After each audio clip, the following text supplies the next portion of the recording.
This is Vishnu Kuntal. So today in this video I will discuss with you about राष्ट्रीय Indian military college Dehradun RIMC Dehradun. आज की इस video में आपसे discuss करूँगा RIMC देहरादून के बारे में और जून 24 में जो एग्ज़ाम हेल्ड होना है आपका उसके इम्पोर्टेंट पॉइंट्स के बारे में। सबसे पहले जो कैंडिडेट इसके लिए एलिजिबल हैं वो अपना डिमांड ड्राफ्ट अपना ऑनलाइन पेमेंट करके आप ऑर्डर कर सकते हैं। तो उसके लिए सिंपली आप यू कैन सी हियर आपको यहाँ दिख जाएगा, यहाँ पे पॉपुलर ऐड हो रही है जो online payment for prospectus. Click here. Click करने के बाद आपको एक पेज खुलेगा। पेज में आपको अपनी सारी इन्फॉर्मेशन डालनी है, जैसे कि Rashtriya Indian military college Dehradun. Student details में आपको स्टूडेंट का नाम, middle name, last name, contact number of student, date of birth, age, Aadhaar card number, category, father name, mother name, domicile and address आपका, country, state, city, village, pin code. Any remarks कुछ होता है तो आपको remark डालना है। Then पे and submit. आपका पेमेंट का लिंक खुलेगा, वहाँ पे अपना credit card, debit card, UPI से पेमेंट कर सकते हो। देन आपका ऑनलाइन प्रोस्पेक्टस ऑर्डर हो जाएगा।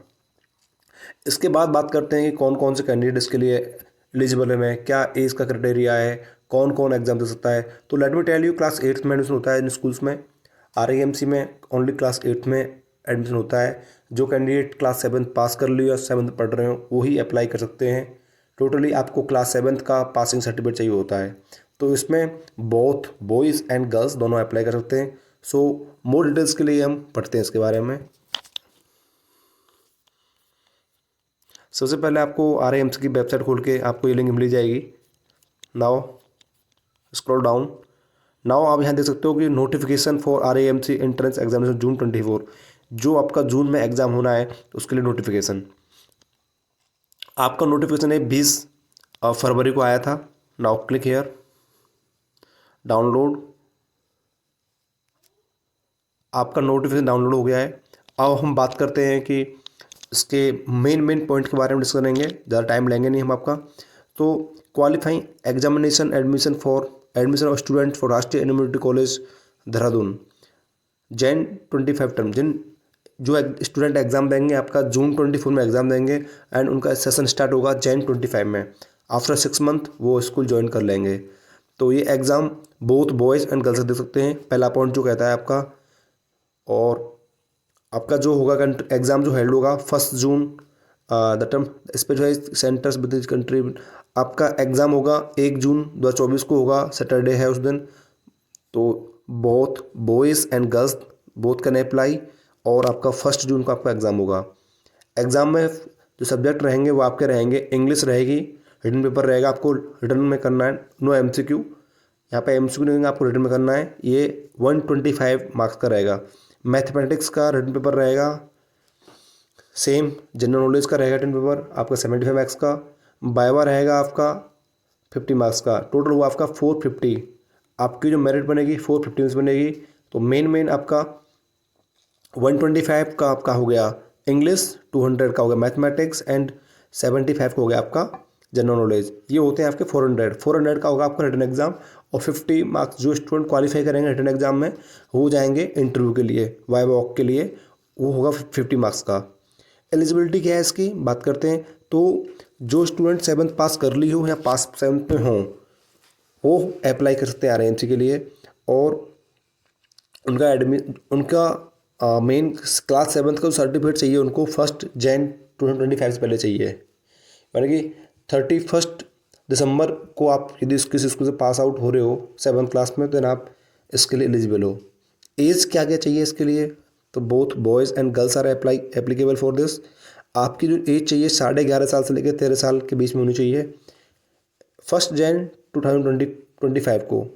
और इसका जो बात करें हम कि एज लिमिट का एक जो गैप है, स्लॉट है, उसमें क्या है आपका, जिन स्टूडेंट की एज 2 जनवरी 2012 से लेके एंड 1 जुलाई 2013 के बीच में लाई करती है, दो student born between 2 Jan 2012 and 1 July 2013, जिन स्टूडेंट का जन्म 2 जुलाई 2012 से लेके 1 जुलाई 2013 के बीच में हुआ है वो अप्लाई कर सकते हैं, चाहे वो गर्ल्स हों चाहे वो बॉयज़ हों।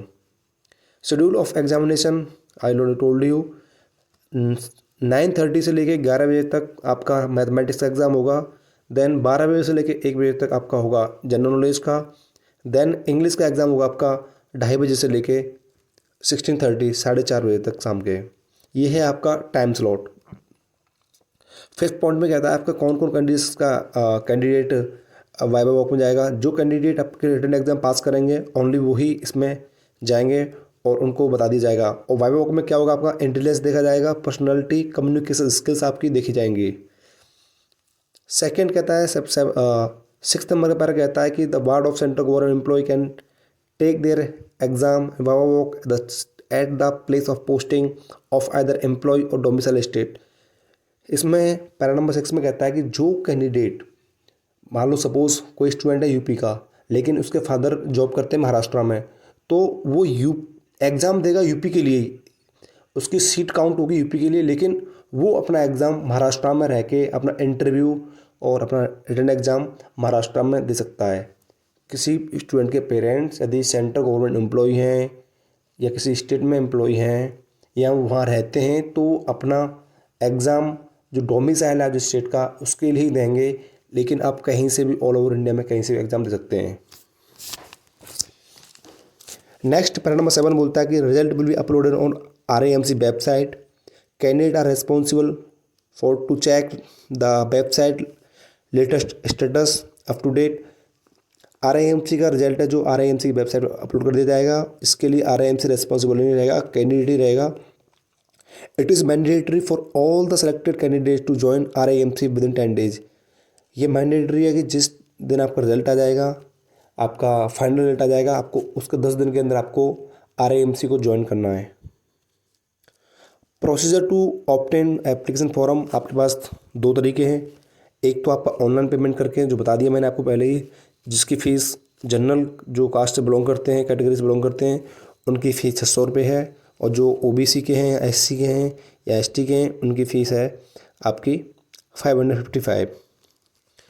और आपको जो पेमेंट करनी है तो आपको Rashtriya Indian military college Garhi cantt Dehradun, ये आपको जो एड्रेस दे रखा है उसके लिए करनी है।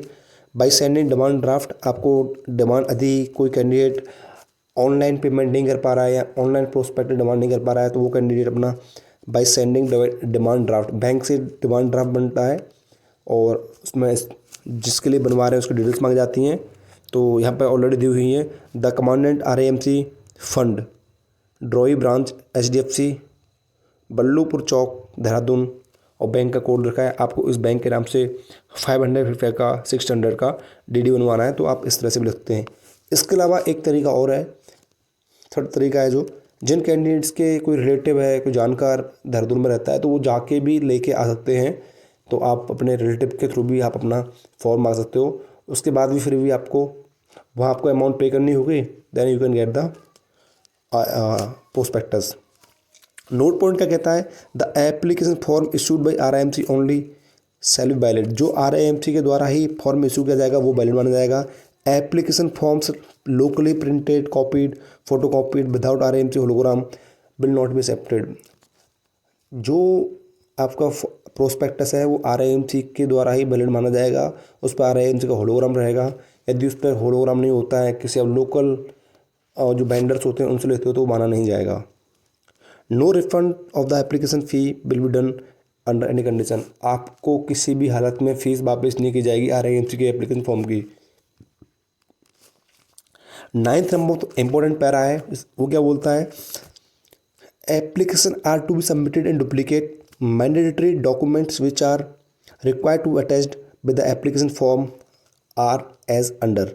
आपको कौन कौन से डॉक्यूमेंट्स हैं, कौन कौन से अटैच करने हैं आपको एप्लीकेशन फॉर्म भरते टाइम। सबसे पहले आपका बर्थ सर्टिफिकेट जो कि इशू हुआ हो आपको म्यूनिसिपल कॉर्पोरेशन से या ग्राम पंचायत से या आपका मिलिट्री हॉस्पिटल से कैंडिडेट का जन्म हुआ है तो वो आपका वैलिड बर्थ सर्टिफिकेट। सेकंड आपका डोमिसाइल, आप किस स्टेट के हो वो डोमिसाइल, क्योंकि आपकी सीट जिस स्टेट का आपको डोमिसाइल है आपको उसी स्टेट की सीट दी जाएगी, उसी स्टेट के बेहाल पर आप एग्ज़ाम दोगे। सेकंड आपका जो कैंडिडेट SC और ST से बिलोंग करते हैं उनका कास्ट सर्टिफिकेट। D नंबर पर कहता है a certificate from the principal of the current school in which the candidate is studying with photograph attested stating that date of birth and the class in which the candidate studying to be submitted in original. आपको original एक आपको certificate बनवाना है principal से कि ये student हमारे यहाँ विश्वविद्यालय में पढ़ता है, इस क्लास में पढ़ता है, जिसकी डेट ऑफ बर्थ ये है। इस तरह से एक सर्टिफिकेट बनाया जाएगा, आपको अपने स्कूल के प्रिंसिपल से बनवाना है, उसमें साइन होना चाहिए और आपका फोटोग्राफ पे आपका अटेस्ट चाहिए। तो आपके जो प्रिंसिपल का स्टैंप लग के, स्कूल की राउंड स्टैंप लग के वो उस पर साइन करेंगे। 9th का सब पैरा ई बोलता है कि photo copy of Aadhaar card, आपको आधार कार्ड की फ़ोटो कॉपी लगानी है बोथ साइड की। और नेक्स्ट आपका बोलता है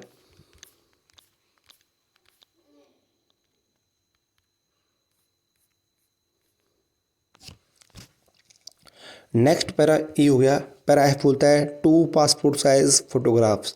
तो आप अपने रिसेंट के फ़ोटो ही खिंचवा के भेजें। कोई भी कैंडिडेट ऐसा होता है कि पुराने फ़ोटो भेजता है, 2 साल पुराने, 3 साल पुराने। उसके बाद एक जो आप एडोलसेंस पे आपकी ग्रोथ एज होती है, आपकी एज है जो आपके ग्रोथ होती है उसमें, तो आप अपना जो एग्जैक्ट प्रेजेंट टाइम का फ़ोटो खिंचवा के ही भेजें। आपके 2 पासपोर्ट साइज़ के फ़ोटो जाएंगे। इसमें एक नोट पॉइंट और लिखा हुआ है, the application form should reach respective state governments. जो आप ये एप्लीकेशन फॉर्म भेजोगे, आप जिस स्टेट के रहेंगे आपको एड्रेस दिया होगा प्रोस्पेक्टस में कि यूपी वालों को कहाँ पे भेजना है, यूपी वालों को लखनऊ भेजना होता है, ऐसे ही बिहार वालों को कहाँ भेजना है। मोस्टली स्टेट गवर्नमेंट की जो राजधानियाँ होती हैं वहाँ ये प्रोस्पेक्टस जाते हैं आपके। तो आपको 15 अप्रैल से पहले आपको फॉर्म भर के वहाँ भेजना है, हर हालत में पहुँचना चाहिए 15 अप्रैल से पहले। और kindly note that application form must be sent to the state government, not to the Rashtriya Indian medical college Dehradun Uttarakhand. आपको अपना एप्लीकेशन फॉर्म भरेंगे, जो प्रोस्पेक्टस आएगा उसको भर के आपको अपनी स्टेट गवर्नमेंट का जो एड्रेस है वहाँ पर भेजना है। आपको RIMC के लिए नहीं भेजना है, क्योंकि हर स्टेट अपना एग्ज़ाम कंडक्ट कराएगा। कितने स्टूडेंट आए किस स्टेट से, वो स्टेट गवर्नमेंट की रिस्पॉन्सिबिलिटी होती है। नेक्स्ट आपका 10 नंबर पर आता है conduct of examination by the states and duties. ये it is requested and necessary arrangement may be please made by the holding examination state. ये स्टेट गवर्नमेंट की रिस्पॉन्सिबिलिटी होती है। RIMC कि भाई आपको एग्जाम कंडक्ट कराना है तो स्टेट गवर्नमेंट कराएगी इसको।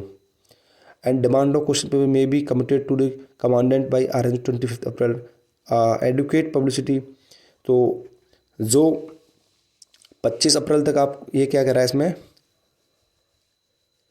The name of the officer nominated, ठीक है, okay. Demand of question paper may be committed to the, हाँ जैसे सपोज मानो कि किसी स्टेट में, मान लो यूपी में 3000 आपके फॉर्म गए, तो आपका यूपी गवर्नमेंट है वो RIMC से बोलेगी हमें 3000 पेपर चाहिए, हमें क्वेश्चन पेपर चाहिए। तो 25 तारीख को, 25 तारीख के बाद या 25 तारीख को उस टाइम पे उनको मांगना होता है कि हमें इतने फॉर्म चाहिए। तो वो RIMC सोसाइटी होती है, वो प्रिंटिंग का काम करती है अपना। तो ये लॉन्ग टाइम होता है, इसलिए आपका 15 अप्रैल तक पहुंचना चाहिए। उसके बाद क्वेश्चन पेपर डिमांड हो जाते हैं। नेक्स्ट परिणाम 11 कहता था answer book in respect of candidate along with the application form may be please forward at the end of the, जिन कैंडिडेट का एग्जाम हो जाएगा उनकी आंसर सीट को RIMC देहरादून के लिए भेजा जाएगा। Next, the viva voce will be conducted by the state government only those candidate who have qualified in the written examination. जो कैंडिडेट क्वालिफाई करेंगे एग्जाम उनको वाइवा वॉक के लिए बुलाया जाएगा, इंटरव्यू के लिए बुलाया जाएगा। इसमें भी ये बोलता है कि इसमें जो वाइवा वॉक होगा उसमें कौन कौन सा रहेगा, इसका कमेटी में कौन कौन रहेगा। 12th का सब पैरा ए बोलता है chief secretary to the government और in the case of state government और so desire any secretary of the state government. Secretary रहेंगे, सचिव रहेंगे स्टेट गवर्नमेंट के, 2 मिलिट्री ऑफिसर्स रहेंगे, चाहे वो आर्मी, एयरफोर्स, नेवी कोई भी हो, तीनों सेनाओं में से 2 आपके मिलिट्री ऑफिसर रहेंगे। और not the below of rank of lieutenant colonel, lieutenant colonel की रैंक से नीचे नहीं रहेंगे, वो उस रैंक के रहेंगे और ऊपर रहेंगे। नेक्स्ट है आपका state director of public institution और डायरेक्टर ऑफ एजुकेशन। आपका डायरेक्टर ऑफ एजुकेशन रहेगा या पब्लिक स्टेट के इंस्टीट्यूशन से आपके जो अधिकारी हैं, डायरेक्टर हैं, वो रहेंगे। नेक्स्ट बोलता है वेयर है practicable a member of state public service commission. आपका जो हर स्टेट का जो पब्लिक सर्विस कमीशन होता है, एक उनके भी रिप्रेजेंटेटिव वहाँ पर प्रेजेंट रहेंगे। पैरा नंबर 13 बोलता है result of the viva voce must be sent to the sealed envelope of the commandant RIMC Dehradun immediately after conduct of viva walk. The same must be conveyed by email on the same day. तो ये आपका जो viva walk भी हो जाएगा, तो आपको जो स्टेट गवर्नमेंट है वो अपना वाइवा वॉक का भी रिजल्ट आपको आपका RIMC भेजेगी, क्योंकि फाइनल लिस्ट जो बनेगी आपकी RIMC बनाएगी। नेक्स्ट है medical examination. Only those candidates finally selected, जो कैंडिडेट अपना रिटन एग्जाम क्लियर करते हैं, वाइवा वॉक क्लियर करते हैं और वो फाइनल मेरिट में आते हैं किसकी, RIMC की, वही कैंडिडेट आपके जाएंगे मेडिकल के लिए। मेडिकल के बाद भी RIMC की रिटन टेस्ट और वाइवा वॉक में जो क्वालिफाई करेंगे कैंडिडेट वो जाएंगे आपके मेडिकल के लिए। मेडिकल के बाद एक फाइनल लिस्ट आती है, वो आपका medical viva voce written test सभी का कम्प्लीटली वो फाइनल मेरिट आपको RIMC इंटीमेट करेगा। 15 नंबर आपका 15 नंबर बोलता है under no circumstances any candidate और parents guardians friends permitted to approach. आपको किसी अधिकारी को अप्रोच नहीं करनी है, किसी बंदे से आपको अप्रोच नहीं करनी है RIMC के स्टाफ से, और वो आपका कैंडिडेट कैंसिल भी कर सकते हैं, रिजेक्ट कर सकते हैं। 16 नंबर बोलता है a copy of press note issued in this connection is enclosed for information, you are requested to publish press notice with notification. कोई खास नहीं है। नेक्स्ट है आपका इंपॉर्टेंट डेट्स। तो प्रेस नोट्स जो है आपका जो 28 फरवरी को स्टेट गवर्नमेंट निकाली है, 20 तारीख को RIMC ने निकाला, 20 फरवरी को RIMC ने अपना नोटिफिकेशन रिलीज़ किया है। उसके बाद स्टेट गवर्नमेंट को भेजा था, स्टेट गवर्नमेंट ने आपका 28 तारीख को प्रेस नोट रिलीज़ किया है, जो कि न्यूज़पेपर जो होते हैं वहाँ पर। उसके बाद आपकी लास्ट डेट फॉर एक्सेप्टेबल आगे 15 अप्रैल तक, 15 अप्रैल तक आपको अपने एप्लीकेशन फॉर्म को भर के भेजना है state respective state government address पर। कंडक्ट आपका एग्जाम होगा 1 जून को, और कंडक्ट और वाइवा वॉक जो रिटन टेस्ट पास कर लेंगे उनको वाइवा वॉक मिल जाएगा, वो डेट आपको बाद में दी जाएगी। सो ये आपकी इंपॉर्टेंट जो जानकारी थी मैंने आपसे शेयर की है। The receipt of the letter may be kindly एनक्लोनेज। तो these are the most important information regarding RIMC। So I hope you like this video. Please like, share and subscribe this YouTube channel, and we will meet soon in the next video. Thank you so much.